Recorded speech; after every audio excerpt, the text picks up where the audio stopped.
Hi and welcome back to my channel. This time I thought I was guided to do some readings for the rising signs for this coming month of October. Hopefully I'll get them done before October. But yeah, what I've been guided to do is get a reading to see what to focus on for each rising sign with their chart. So if you might want to have a look at your own chart and see what your focus might need to be for this month coming in October.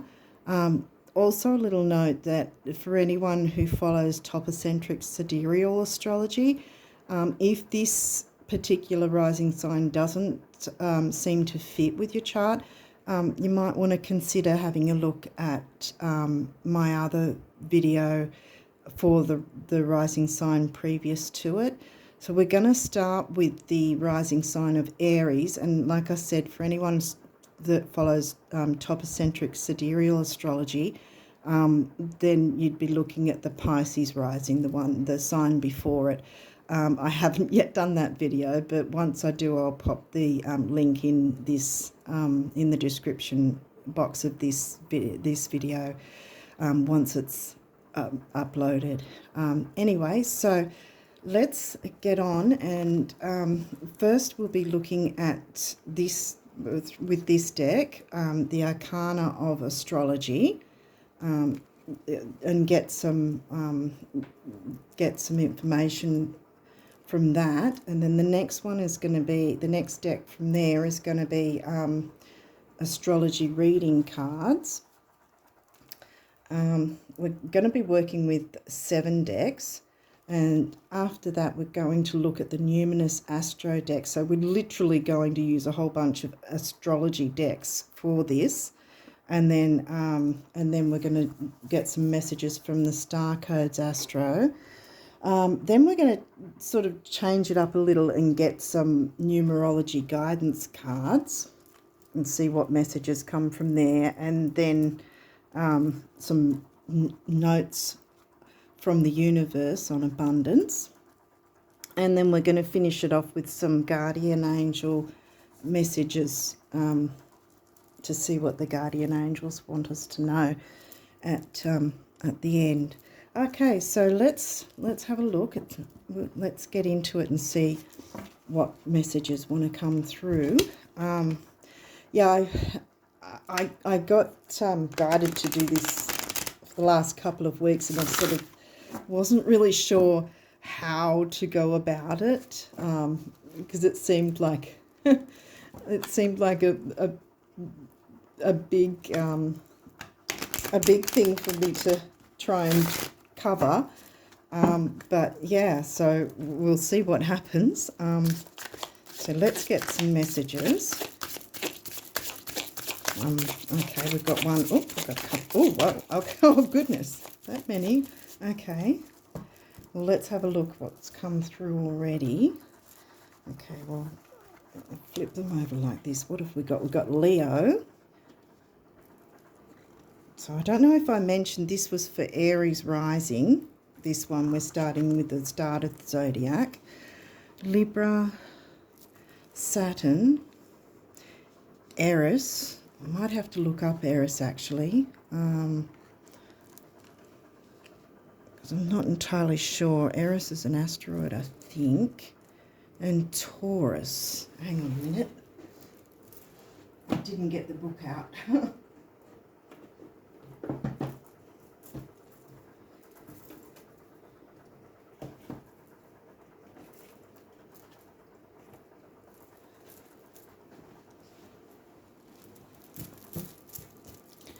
Okay, so we'll look up Aries. Where is it? Where is it? As you can see, I didn't really know how all this would, no, not Eros, Aries, 91.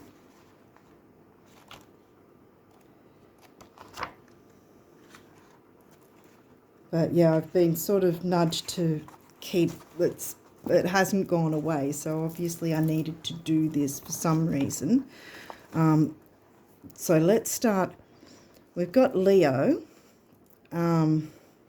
which is about creativity, romance, love affairs, creativity, children, and Libra. Well, Libra's about relationships pretty much in general, and Leo has the sun as its ruler. Libra has Venus as its ruler. I don't know if any of them will come through later. Saturn, well, we pretty much know what Saturn's about because it's about structure, organisation, putting on the brakes at times as well. Saturn doesn't like you to be, what's the word for it? Be disorganised or yeah, Saturn's about structure and plans and things like that, similar to Virgo. Saturn is the ruler of Capricorn, which is about career generally, and can be government as well. Now we'll look at Aries. Okay, inner reading. Feeling jealous and angry, these are both healthy emotions, but don't let them consume you entirely or you may not be invited to the party. It might feel satisfying to lash out in the moment, but if you channel that anger into something more productive, you will yield much better results. We're talking fire, because fire and anger, well, we're looking at Aries, the Aries rising sign, so that can be fiery and quick to anger depending on what other aspects you've got in your chart. And Aries is the first sign of the zodiac, and having Aries rising is, a lot of fiery energy. Aries can also point to a transgenerational trauma and its effect on our daily lives. We carry the stresses of our ancestors inside of us, and this shapes our responses to certain triggers on a cellular level. These traumas can be on an immediate family level, but also a societal level. Remember that the things you're feeling are valid. Keywords: anger, strife, bitterness, karma, vengeance, reflection. Okay, well, we'll have to see what else comes through. And we know with Taurus, that's about, well, it can be about money. Venus rules both these signs, Libra and Taurus. It can be about money, what's the word for it, luxuries. Taurus can be a little stubborn too, and I'm just thinking with the fact that Aries has come along and the anger side of things, the stubbornness, sometimes we can be our own worst enemy if we're too stubborn to be open with some things when we should be more open maybe. I don't know if that's where this is going, but we'll move on to the next deck and see what other messages come through. I'll pop these out of the way for a minute. Sorry, I'm a bit talking of being disorganised. Okay, so what other messages want to come through? What can we get some clarity on with this reading?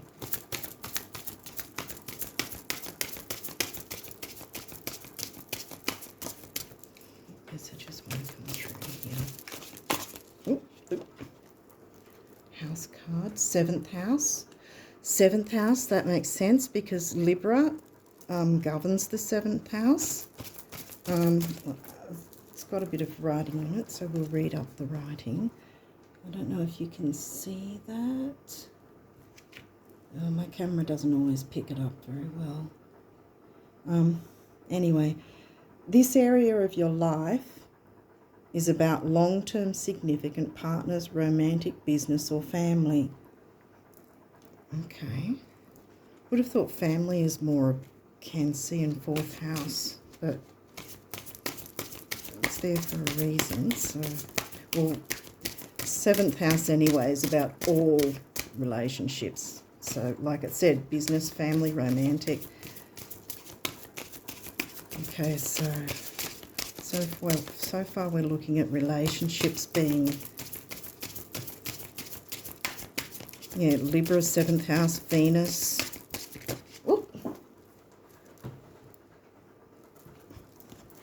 Leo. Leo's 5th house, but this is the sign, not the house. Okay. The energy is flamboyant, dramatic, proud and passionate. It focuses on the importance of self-belief. Ah. Well, that's interesting, isn't it? Self-belief. Yeah, in order for the lion to be the king of the jungle, he's got to believe in himself enough to go, hey, I can be the king of the jungle.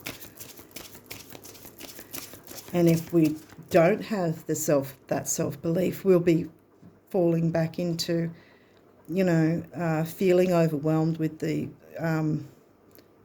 with Saturn putting the brakes on things, maybe the brakes on our creativity, and that's going to be frustrating if we can't focus on our creativity and what we love. Venus is covering both Taurus and Libra, as I said, because that's the ruler of both those houses. It's co-ruler. Let me get any other messages from here. What do we need to focus on? What does the Aries rising people need to focus on with their chart? Any other messages here? Okay, I think we're done with this deck too, so we'll move on to the next one. Okay, so I'll just go this way. Okay. Oh, Saturn, 10th house. Boom, Saturn again.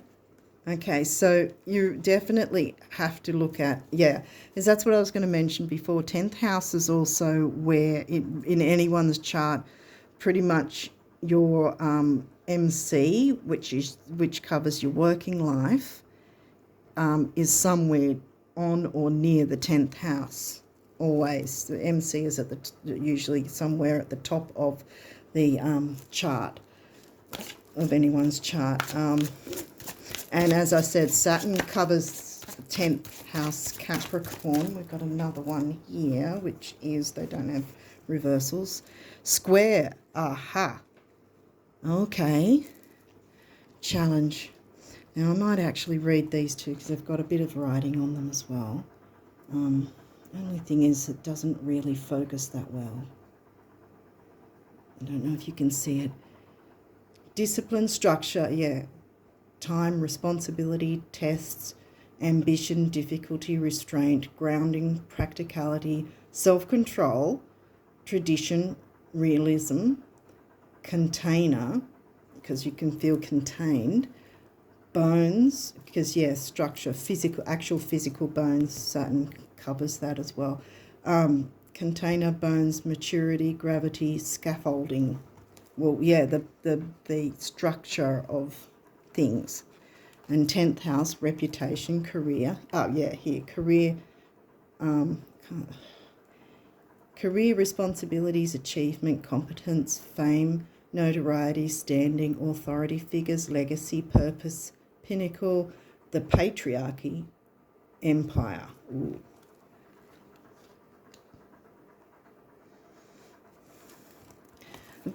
Patriarchy, it's not necessarily male dominant. Patriarchy, there can be, I think I've mentioned something similar before in other readings. It's not necessarily a gender thing. Like, there can be many patriarchal females, just like there can be many males that more matriarchal, that they might look after a community or whatever as if they're their children. It's the same thing. It doesn't lessen their masculinity or anything. So the patriarchy in and of itself is not the male gender, if that makes sense. Anyway, we'll go on with square, obviously a challenge. So it says creates tension, stalls, sounds the alarm, motivates, pressures into, frustrates, demands, struggles, reorients, hurts, works out, reconciles. Now the thing is, what you'd be looking for, see how there's, if you're looking in your chart, see how it's actually a square. So you'd literally be going, like, see how it goes like that. So if you have your chart, let me get, say you've got this, say this is your chart, and the square would be from the line there on Aries to the line there. So wherever around in your chart, if you do that square, you'll find whatever's squaring to whatever. So whatever planet or activity or node is lining up with each other in that formation, that would be considered a square. And that, as it says, is tension. But it doesn't necessarily have to be bad. It's just something that you have to work through, because in order to get to where you want to be, sometimes we have to deal with the challenges to learn how to incorporate the energies in a better way, if that makes sense. So next deck, I'll pop these out of the way. I'm talking of organisation. I'm sort of a bit all over the place at the moment because I really didn't know how I would be attacking this, if you want to put it that way. Now this deck does have reversals, so we'll see what comes through in this one. So yeah, so far, ooh, okay, well I think they're not, oh, we've got Virgo. Now which way did it, I think it's not in reverse though. I think it flipped and didn't come in. Yeah, Moon, yeah. Well, I had a feeling also that the, wherever the moon's, whatever is happening with the moon is going to have something to do with it as well. Now we've got Virgo. Virgo's about service. It's about health. I don't know if you can see it. It's probably, I haven't lined it up very well. I've put it off camera. Sorry, guys. Yeah, Virgo is about service and health, duties, organisation, just like the 10th house and Capricorn. Like I said, they're similar energies. We're still talking about Aries rising here. So whatever house Virgo is covering for you in your chart, I think is going to be significant. Because I think we've come across the square, and I'm wondering maybe at some point the moon will be square to something in your house that Virgo is covering. Let's have a look, see if there's some more messages. Is there any more messages that want to come through? Spirit, what else can you tell us about this? Is there anything else that you'd like us to know for those with Aries rising sign?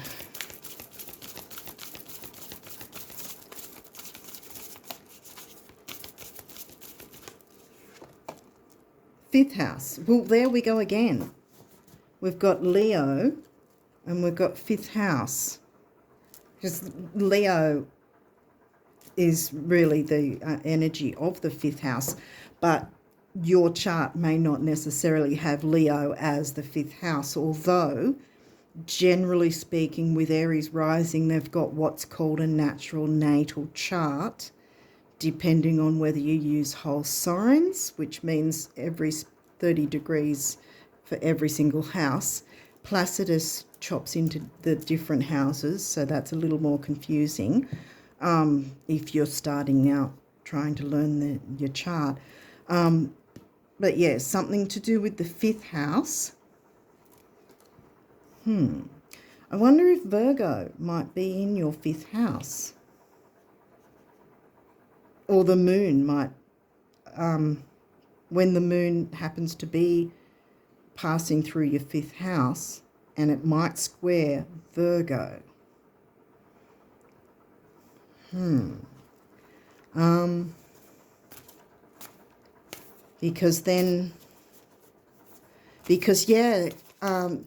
With your creativity being Leo, because Leo's come through quite a bit here now as well as Saturn and 10th house. So we're looking at, and Venus, Libra and Taurus. What have we got here? Oh, Mars. Mars is in the reverse, which again, Mars, because Mars is the ruler of the Aries sign. And with it in reverse, that's more internal, I think. And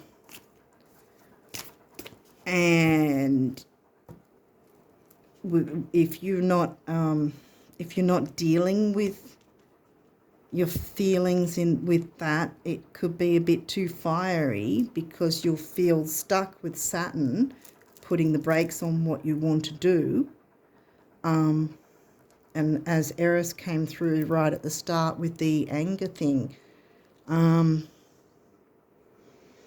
because none of us like to be stifled with our creativity. If we've got a whole bunch of ideas that we want to do something about, and then certain things are happening that are stopping us, that's not going to be great. And if it's, something's going to be happening with the moon, clearly, because that's come through. I mean, it says perception as well, and moon can be intuition and everything. With the square, I think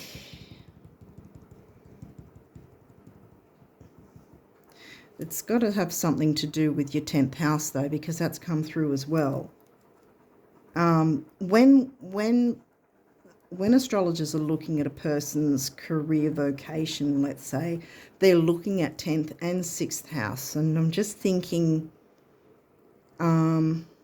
because Virgo's only come through once, whereas Saturn and the 10th house has come through a bit, as well as Leo and the 5th house. So there's definitely a square. Venus seems to be cropping up a bit, and so does Mars, but Mars could be just simply about the fact that it's the ruler of your rising sign Aries.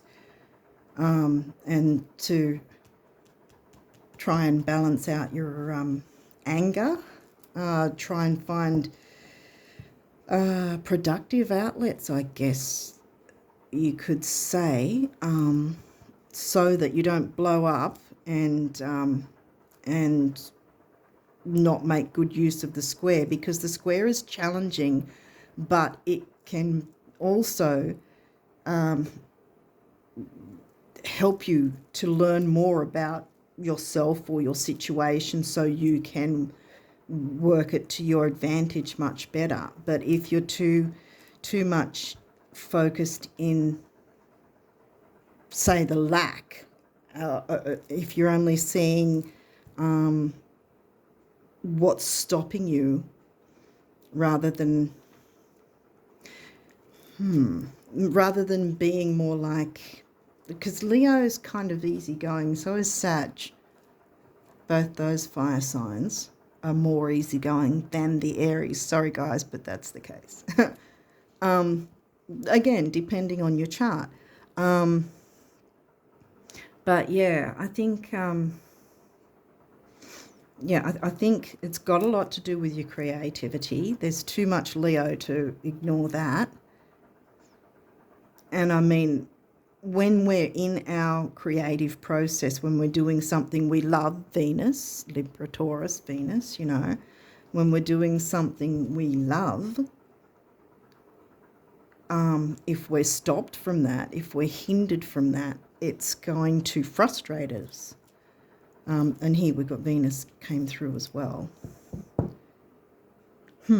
Okay, that's another thing, because Venus, all right. Okay, well, I would say, in general, check where your Saturn, Venus and Mars are placed and see if anything's squaring anything, but I've got a feeling it's going to be the moon that's squaring something. It could be squaring your ascendant. But then 5th house. Okay. So maybe not. Maybe it's... I mean, 10th house has come through. The square could be from the 10th across to, what is that, the 7th? Ah, yeah, right. 7th, Libra, relationships. Okay. So it could be that. So it could be if the moon is... It could be if the moon is in either Libra or Taurus, or the moon is squaring Venus and or Mars. Sorry, I'm just sort of trying to work out what it would imply, because it could be squaring Saturn as well. Saturn's come through quite a bit, so yeah, I'd say Saturn, Venus and the moon are the main ones here, because I've got a feeling this is more about just the ruler of your rising sign in general and how you would feel without an release valve, let's say, for any frustration or anger for not being able to express your creativity. Because we've got also, see, we've still got Mercury retrograde, and while everyone's going to go, oh yay, soon it'll be over, well, no, because still it's got another couple of weeks of the post shadow. And so a lot of the time the post shadow is known as one last blast of mayhem. So sometimes it can be more difficult than the actual retrograde, or even the 2 weeks leading up to the initial retrograde. So there's that as well. So you're going to have to try to do the Saturn thing, work with Saturn instead of against, you know, work with Saturn in terms of patience, having patience. Saturn likes things to go slow. And Mercury retrograde has you thinking what information is coming to you, what decisions are before you, I guess, what sort of decisions you might be looking at making, or deciding whether to or not to do something or have something. Yeah, there's a lot of reevaluation, also everything in a Mercury retrograde anyway. And the 2 weeks after the actual retrograde is really basically where you've got to weigh things up with what information has come to you, which is, they also say, try if you can not to make any big decisions in that time frame. Wait until it's completely out of its post-shadow phase as well before making any decisions, because if you make a snap decision and then you go, oh no, you know, that you didn't realise the consequences of what it might have entailed. Yeah, so Saturn's telling you to slow down so that you can avoid this anger and frustration, perhaps. There's going to be a square, definitely. There's going to be some square involving the moon, is my guess. Saturn and Venus seem to be more prominent. And yeah, I think there's going to be some square with the moon that you might want to look out for. I don't know if that's going to be when the moon is in Virgo, because if the moon would be in Virgo, if it's going to be squaring something from Virgo, it would be, what would it be, Sag, I think? Am I wrong? Wait a minute. 2, 3. I think that's Scorpio or Sag. Yeah, no, I don't know. I think that Virgo is more just reiterating the career side of it, the 10th house, the Saturn. It's similar to Mars. I think they're both sort of just reiterating the other parts of it. So I've got a feeling what's going on is something to do with your 7th and 10th. There's going to be a square, possibly involving the moon. Look to your Saturn and your Venus to see what's going on in your chart.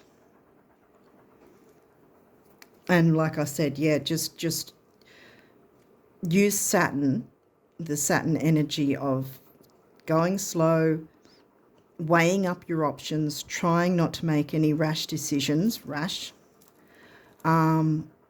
yeah, and see how you get through the square, because although, yes, it's a challenge, and squares as well as oppositions are the more difficult aspects in anyone's chart at any point, it's still a learning process, or it's a way to, once you've worked yourself through that square, that challenge, if you're using the energies the way they're offering to you, if you use them in the best possible way, you're going to come out of it on top. Let's just put it that way. So if you already are aware, hey, I'm going to get a square at some point when the moon's moving around near the 7th or the 10th house, it could be one way or the other, and Saturn, yeah, look to wherever Saturn and Venus are in your chart, what house they might be in, and what sign is covering them. We have talked about creativity, but there might be the Leo sign covering one of those as well, whichever house these guys might each be in. Or maybe they're in the same house, maybe they're conjunct. Would they be? Saturn, Venus? No, they wouldn't be conjunct. Okay, but anyway, yeah. Okay, I don't know if this has made sense. I really hope it has. But I think we better move on because I don't know how long I've been. So let's see what the numerology guidance wants us to know. Okay, what do Aries rising need to know? What numerology does Aries rising people need to know?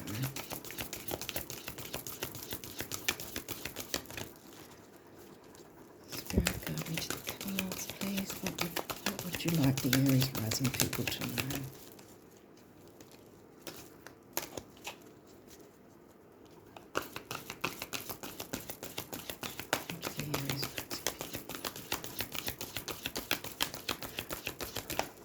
Now, I know it kind of sounds difficult, but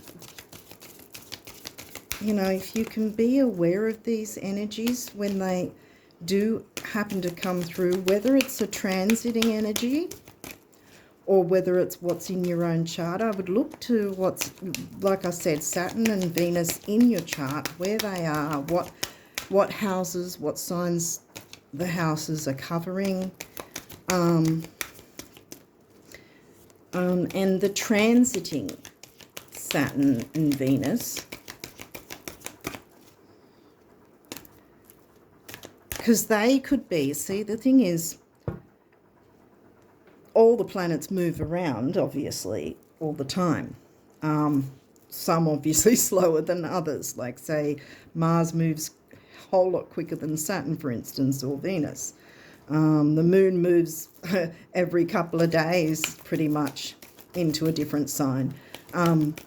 So they all have different times where they move around the chart, but they're all constantly moving, regardless of how slow or fast they do. So you could have your Saturn in your chart squaring this transiting Saturn, or the Venus in your chart could be squaring the transiting Venus even. So that might be something as well, that you'd still look to, okay, what is the house for you that the transiting planet is in, and what house is your natal planet in? Natal meaning where the planet was when you were first born, your chart. I really hope this is making sense. A lot to unpack. I don't know if I'm making any sense at all. I really hope I am. Anyway, do we have some messages from numerology cards for Aries rising? What do the Aries rising people need to know? What do you want them to know?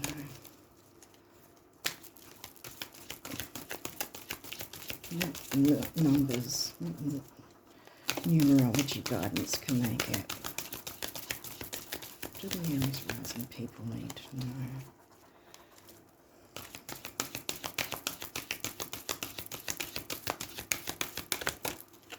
Can we get some messages for the Aries rising people? 93. Happy ending. Wow, that's, yeah. Ooh, that's what you want to see. Happy ending. Any other messages? And it's funny that it's also yellow. Leo, warm. The warm colours of yellow and orange. Sun, Leo. Is there any other numerology messages for the Aries rising people?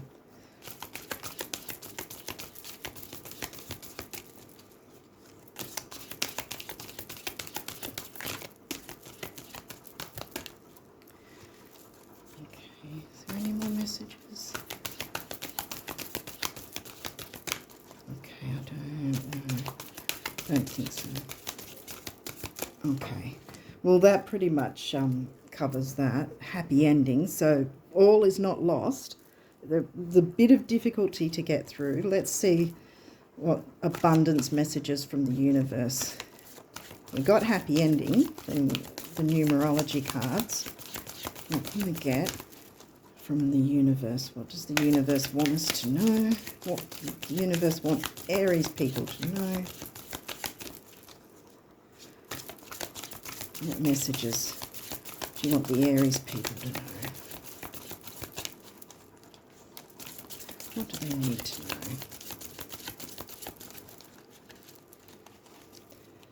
Okay. What abundance messages do they need to know? Aries rising. Spirit, can you give us some messages? Okay, the messages on the back here. Reality is not what you, is not that you are weak and dream of becoming strong, poor and dream of becoming rich, alone and dream of having friends, but that you're already strong, rich and among friends. Yet at times you dream that you're not. Silly, the universe. Well, there you go. Friendships as well, 7th house. Yeah, because you've already got everything you need within you. All you need to do is work through this square, and you'll be fine. Okay, is there any other messages? Is there any other abundance messages for Aries rising? Can we get any more abundance messages for Aries rising?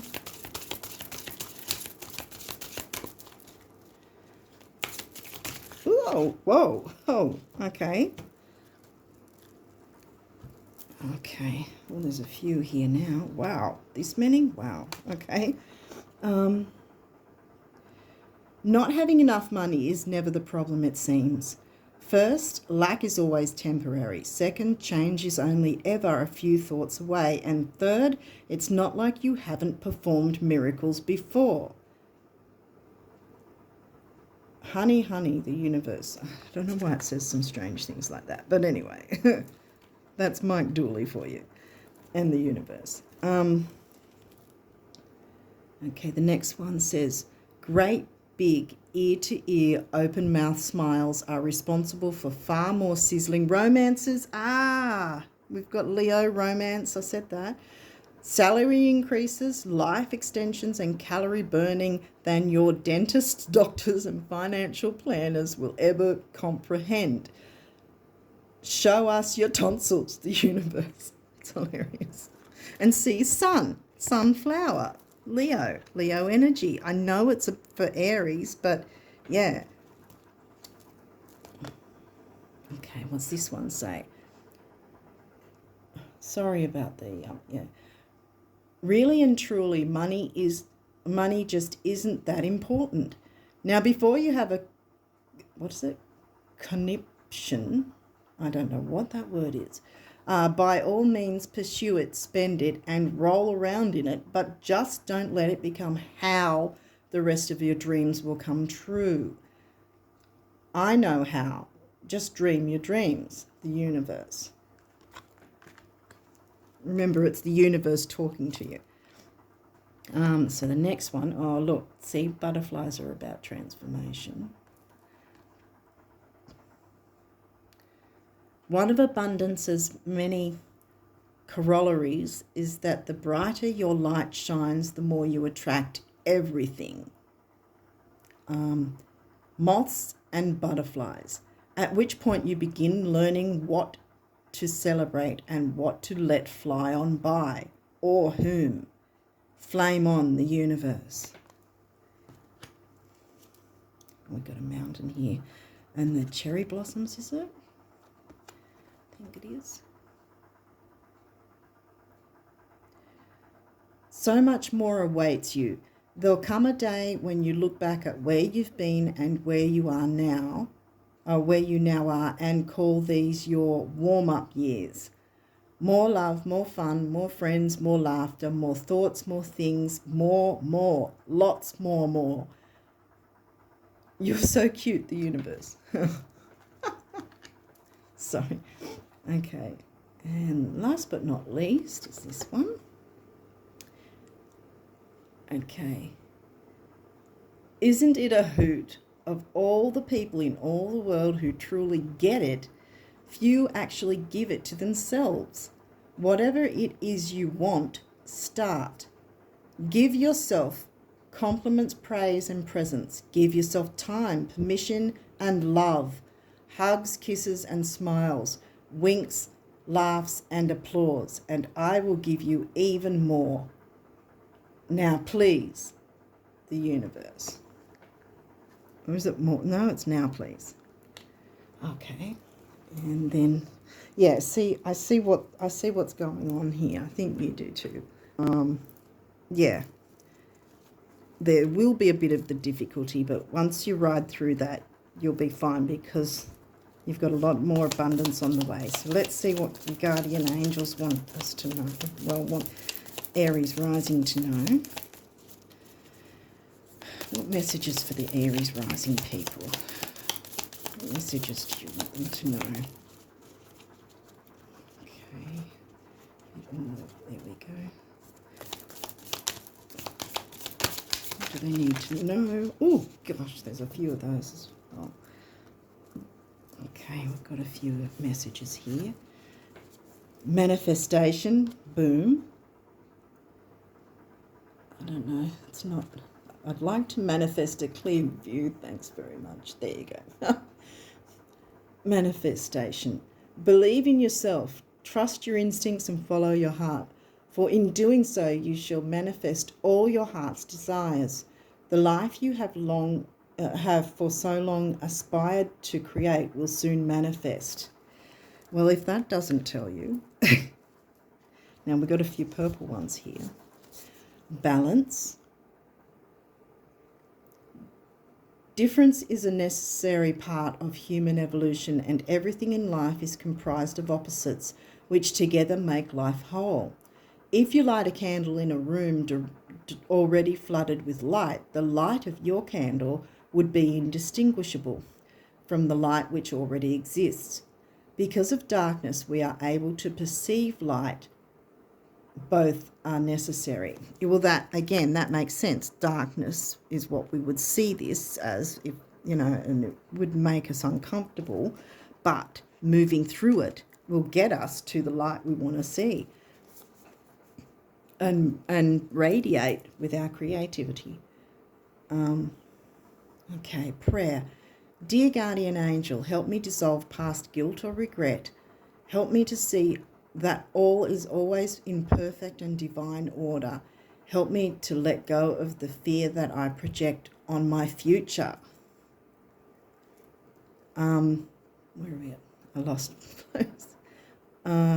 Help me to live fully within each precious moment and feel your eternal love within and around me. Help me to realize and fulfill my true potential. Next one's healing. Yeah, getting through that is going to be a healing experience. Sorry, I can't get it clear. Is it going to clear up? There we go. Listen to your heart.